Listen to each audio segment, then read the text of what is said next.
5 on your mental health this morning, fighting back against bullies at school. Here with advice is Dr. Braaten, a child psychologist and director of the Learning and Emotional Assessment Program at Mass General Hospital. Doctor, thank you so much for joining us this morning. You certainly talk with a lot of families. Which kids are most at risk?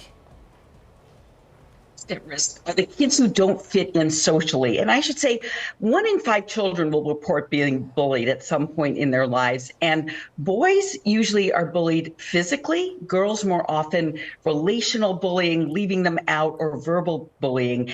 And it starts in elementary school, peaks in the tween years, those years between 9 and 12, and then slowly declines in high school.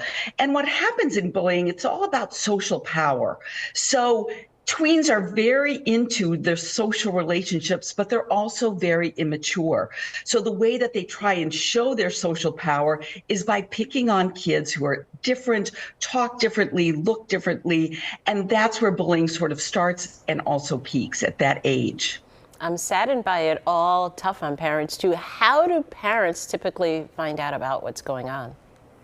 Well, so rarely do children ever come right out and say it to their parents. So parents have to be on the lookout for some of the signs and symptoms that are most common. So things like coming home from school, missing things or losing valuable sorts of things, like, for instance, their earbuds or their cell phone or something like that.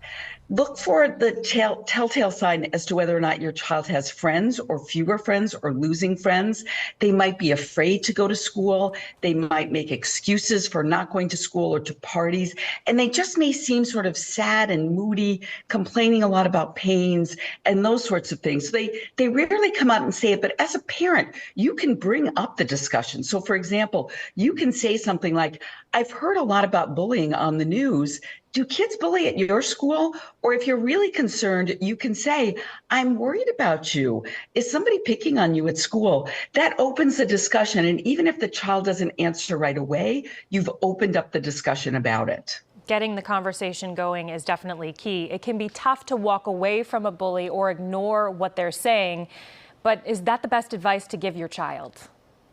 It really is. So because bullying is about power, if you take away the bully's power, they don't know what to do and it stops the bullying. So walking away confidently and talking to your child about how to do that, which is sometimes like whatever, teaching your child to sort of do that. Sometimes even using a little humor with it, if that works for your child. Telling them how to stop in a very clear, calm voice is a very important skill in life anyway. Telling them to find an adult. Think about what kind of adults in their environment are ones that they can trust and talk to, and also just to stay away from places where bullying happens. So talking to them about where do they feel safe and where are those sorts of places where they don't. This is such a tough and uncomfortable topic for everybody in the family. Thank you, Dr. Braaten, a child psychologist at Mass General. Have a good weekend.